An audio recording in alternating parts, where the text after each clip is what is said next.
D K Suresh ಅವರು 3 ಸತಿ win ಆಗಿದ್ದಾರೆ, ಮತ್ತೆ ಈ ಸತಿ ಮತ್ತೆ ನಿಂತಿದ್ದಾರೆ. ಅವ್ರು ಕೆಲಸ ಮಾಡಿದ್ರ? ಡಿ ಕೆ ಸುರೇಶನ್ನು ಹೆಸರೇ ಅಭಿವೃದ್ಧಿ ಅಧಿಕಾರ ಅಂತ. ಆ ವಿರೋಧ ಪಕ್ಷದವ್ರ ಥರ ನಾವು ಸುಳ್ಳು ಹೇಳ್ಕೊಂಡು ಎಲ್ಲ ಜೀವನ ಮಾಡಿದವರಲ್ಲ. ನಾವೇನಿದ್ರು ಅಭಿವೃದ್ಧಿ ಮಾಡಿ ಜನಗಳಲ್ಲಿ ಅಡಿಗಳನ್ನ ಹಾಕಿ ಬಿಟ್ಟಿದ್ದೀವಿ. ಬೇಕಾದರೆ ವಿರೋಧ ಪಕ್ಷದವ್ರು ಏನೂ ಕೆಲಸನೇ ಆಗಿಲ್ಲ ಅನ್ನೋದೇನಾದ್ರು ಇದ್ದರೆ ಅವ್ರು ಹೋಗಿ ನಾವು ಮಾಡಿರೋಂಥ ಕೆಲಸನ ಗುರುತಿಸಲಿ. ಅಲ್ಲ, ಈಗ ಡಿ ಕೆ ಸುರೇಶ್ ಅವರು ಕೆಲಸ ಮಾಡಿದ್ರು ಅಂತ ಹೇಳ್ತಿದ್ರೆ, ಅವ್ರು ನಿಜವಾಗ್ಲೂ ಕೆಲಸ ಮಾಡಿ ನಿಮ್ಗೆ ತೃಪ್ತಿ ತಂದಿದ್ಯಾ? ಇಲ್ಲ. ಏನು ಕೆಲಸ ಮಾಡಿದ್ದಾರೆ ಸರ್? ಹೇಳಿ. ಏನು ಕೆಲಸ ಆಗಿದೆ ಅಂತ ಹೇಳ್ಬೇಕಲ್ಲ. ಅವರು ಮಾಡಿಲ್ಲ, ಯಾವ ಕೆಲಸನೂ ಮಾಡಿಲ್ಲ. ಒಂದು ಅಭಿವೃದ್ಧಿ ಕೆಲಸ ಆಗಿಲ್ಲ ನಮ್ಮಲ್ಲಿ. 3 ವರ್ಷ ಮತ್ತೆ ಅವ್ರನ್ನೇ ವಿನ್ ಮಾಡ್ತಾ ಇದ್ರಲ್ಲ 3 ವರ್ಷದಿಂದ. ಒಂದು ಶ್ವೇತಪತ್ರ ಓಡಿಸ್ಬಿಡ್ಲಿ. 3 ಸತಿ ವಿನ್ ಆಗಿದ್ರು ಅವರು. 3 ಬಾರಿಯ ಶ್ವೇತಪತ್ರವನ್ನು ಓಡಿಸ್ಬಿಡ್ಲಿ, ಏನು ಅಭಿವೃದ್ಧಿ ಆಗಿದೆ ಅಂತ ನೋಡೋಣ. ಸರ್, ಅವ್ರು ಕೇಳ್ತಾ ಇದ್ದಾರೆ 3 ಸತಿ ನಿಂತಿದ್ದಾರೆ, 3 ಸತಿ ವಿನ್ ಆಗಿದ್ದಾರೆ, ಆದ್ರೆ ಕೆಲಸವೇ ಮಾಡಲಿಲ್ಲ ಅಂತ ಹೇಳ್ತಿದ್ದಾರೆ. ಸರ್, ಕೆಲಸ ಮಾಡ್ತಾ ಇದ್ರೆ 3 ಸರಿ ಜನ 3 ಸರಿ ಯಾಕೆ ಗೆಲ್ಲಿಸ್ತಾ ಇದ್ರು? ಹೋಗ್ಲಿ ಹೇಳಿ. ಹೇಳಿ. ಈಗ ಡಿ ಕೆ ಸುರೇಶ್ ನೀವು ಹೇಳಿದ್ರೆ ಮಂಜುನಾಥ್ನವರು ವೈದ್ಯಕೀಯ ಕ್ಷೇತ್ರದಲ್ಲಿ ನಂಬರ್ 1 ಅಂತ ಸಾಧನೆ ಮಾಡಿರೋದು ಡಾಕ್ಟರ್ 106 ಜನ ಇದ್ದಾರೆ. ಡಿ ಕೆ ಸುರೇಶ್ ಅವರು 3 ಸತಿ ಗೆದ್ದಿದ್ದಾರೆ ಅಂದ್ಮೇಲೆ ನಿಮ್ ಪರವಾಗಿ ಈಗ ಅಂದ್ರೆ CN ಮಂಜುನಾಥ್ ಅವ್ರನ್ನ ಯಾಕೆ ನಿಲ್ಸ್ಬೇಕಿತ್ತು? ಅವ್ರು ಅನಿವಾರ್ಯ ಇದೆ ಅವ್ರಿಗೆ.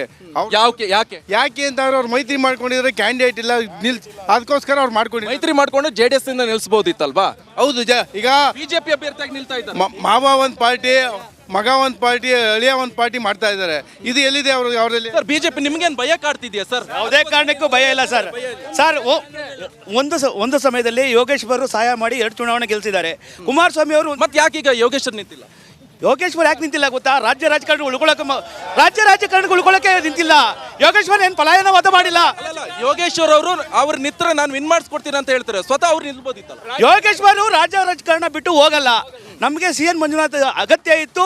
ಇಲ್ಲಿ ಮೊದಲೇ ಏನಾಗಿದೆ, ಕ್ಲೀನ್ ಹ್ಯಾಂಡ್ ಬೇಕಾಗಿತ್ತು, ಅಭಿವೃದ್ಧಿ ಕ್ಲೀನ್ ಆಗಿತ್ತು. ಯೋಗೇಶ್ವರ್ ನಿಲ್ತೀನಿ ಅಂತ ಹೇಳಿದ್ದಾರೆ. ಯೋಗೇಶ್ವರ್ ನಿರಾಕರಿಸಿಲ್ಲ. ಯೋಗೇಶ್ವರ್ ಡಿ ಕೆ ಶಿವಕುಮಾರ್ 2 ಬಾರಿ ಗೆದ್ದಿರೋದು ಯೋಗೇಶ್ವರ್ ಕೃಪಾ ಕಟಾಕ್ಷ, ಒಮ್ಮೆ ಕುಮಾರಸ್ವಾಮಿ ಕೃಪಾ ಕಟಾಕ್ಷ. ಅವ್ರಿಗೆ ಭಯ ಆಗ್ತಿದೆ. ನೋಡಿ, ಅವ್ರಿಗೆ ಭಯ ಇರೋದು ನಮ್ಮ ಕ್ಯಾಂಡಿಡೇಟ್ ಮೇಲೆ ಭಯ. ಅವ್ರಿಗೆ ಒಳ್ಳೆ ಕ್ಯಾಂಡಿಡೇಟು, ಬಹಳ ಅಭಿವೃದ್ಧಿ ಮಾಡೋದು ಆರೋಗ್ಯ ಕ್ಷೇತ್ರ. ಈಗ ಅವ್ರು ಹೇಳ್ತಾ ಇದ್ದಾರೆ ಅವ್ರೇನು ಕೆಲಸ ಕಾರ್ಯ ಏನು ಮಾಡಿಲ್ಲ ಅಂತ ಹೇಳ್ತಿದ್ದಾರೆ. ಇವತ್ತು ಅವ್ರ ಮನೇಲಿ ಬಿಸ್ಲರಿ ನೀರು ಕುಡಿತಾವ್ರಲ್ಲ, ಅದನ್ನ ರಾಜ್ಯಕ್ಕೆ ತೋರಿಸ್ಕೊಟ್ಟ. ನೀರಿನ ಸಮಸ್ಯೆ ಇದೆ ಅಲ್ಲ, ನೀರಿನ ಸಮಸ್ಯೆ ಇದೆ, ಬಗೆಹರಿಸಿ. ಪ್ರಕೃತಿ ಸಮಸ್ಯೆ ಸರ್, ಅದು ನೀರಿನ ಸಮಸ್ಯೆ. ಇವತ್ತು ಎಲ್ರಿಗೂ ಶುದ್ಧ ಕುಡಿಯೋ ಸರ್ಕಾರ ಇರೋದು ಯಾಕೆ? ಸರ್ಕಾರ ಇವತ್ತು ನಮ್ಮ ರಾಮನಗರ ತಾಲೂಕಿನ ಶಾಸಕರು ಪ್ರತಿ 16 ಟ್ಯಾಂಕರ್ ಬಿಟ್ಟು ನೀರಿನ ಸಮಸ್ಯೆ ನೀಗಿಸ್ತಾ ಇದ್ದಾರೆ. ಅಣ್ಣ, ಒಂದು ಬಾರಿ 2014 ಯೋಗೇಶ್ವರ್ ಅವರ ಕಾಲ್ ಕಟ್ಟಿ ಗೆದ್ರು. 2019 ಲೋಕಸಭಾ ಚುನಾವಣೆಯಲ್ಲಿ ಕುಮಾರಣ್ಣ ಅವ್ರ ಕಾಲ್ ಕಟ್ಟಿ ಗೆದ್ರು. ಈ ಸಲ 2 ಮಹಾನ್ ನಾಯಕರು ಒಂದಾಗವ್ರೆ. ಇವ್ರಿಗೆ ಸೋಲಿನ ಭಯ ಕಾಡ್ತದೆ. ಅದಕ್ಕೋಸ್ಕರ ಕುಕ್ಕರ್ ತವಾಂಚಿತವ್ರೆ ಇವ್ರು ಆಲ್ರೆಡಿ. ಪ್ರಶ್ನೆ ಇನ್ನೊಂದು, ಅಯೋಧ್ಯೆಯಲ್ಲಿ ರಾಮ ಮಂದಿರ ಉದ್ಘಾಟನೆ ಆದಂತ ಸಂದರ್ಭದಲ್ಲಿ ಕಾಂಗ್ರೆಸ್ನವ್ರು ಹೇಳಿದ್ರು ಅದು ಎಲೆಕ್ಷನ್ ಗಿಮಿಕ್, ಅದಕ್ಕೋಸ್ಕರ ರಾಮ ಮಂದಿರ ಉದ್ಘಾಟನೆ ಮಾಡಿದೆ ಅಂತ ಹೇಳಿದ್ರು. ಒಂದ್ ನಿಮಿಷ. ಆದ್ರೆ ಈಗ ಡಿ ಕೆ ಶಿವಕುಮಾರ್ ಮೊನ್ನೆ ಅಷ್ಟೇ ಹೇಳಿದ್ರು, ನಾವು ರಾಮನಗರದಲ್ಲಿ ರಾಮ ಮಂದಿರ ಲೋಕಾರ್ಪಣೆ ಮಾಡ್ತೀವಿ ಅಂತ, ರಾಮ ಮಂದಿರ ಕಟ್ತೀವಿ. ಇದು ಯಾವ ರಾಜಕೀಯ ಅಂತ ನಾನೀಗ ಅವ್ರ ಹತ್ರನೇ ಕೇಳ್ತೀನಿ. ಸರ್, ಈಗ ನೀರಿನ ಸಮಸ್ಯೆ ಅಂತ ಹೇಳಿರಲ್ರಿ, 5 ವರ್ಷ ಬಿಜೆಪಿ ಸರ್ಕಾರ ಇದ್ರೆ ಯಾವತ್ತು ಗೊತ್ತಿಲ್ಲ ನೀರಿನ ಸಮಸ್ಯೆ ಇದೆ ಅಂತ. ಏನ್ ಮಾಡ್ತಾ ಇದ್ರು ನೀರಿನ ಸಮಸ್ಯೆನ? ಉಸ್ತುವಾರಿ ಸಚಿವ ಇದ್ರಲ್ಲ, ತರ್ಬೇಕಾಯ್ತು ನೀರಿನ ಯೋಜನೆ, ಯಾಕೆ ಮಾಡ್ಲಿಲ್ಲ?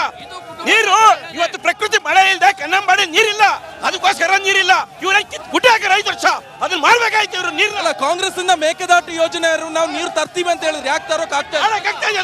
ಕೇಂದ್ರ ಸರ್ಕಾರ ಅನುಮೋದನೆಯನ್ನ ಕೊಡಬೇಕಾಗಿದೆ. ಅದಕ್ಕೋಸ್ಕರ ಇವತ್ತು ಉಪಮುಖ್ಯಮಂತ್ರಿಗಳು ಬದ್ರಾಗಿದ್ದಾರೆ, ಡಿ ಕೆ ಶಿವಕುಮಾರ್ ಅವರು ಬದ್ರಾಗಿದ್ದಾರೆ. ಇವತ್ತು ಮೇಕೆದಾಟನ್ನ ಕಟ್ಟೋದಕ್ಕೆ ರೆಡಿ ಇದ್ದಾರೆ.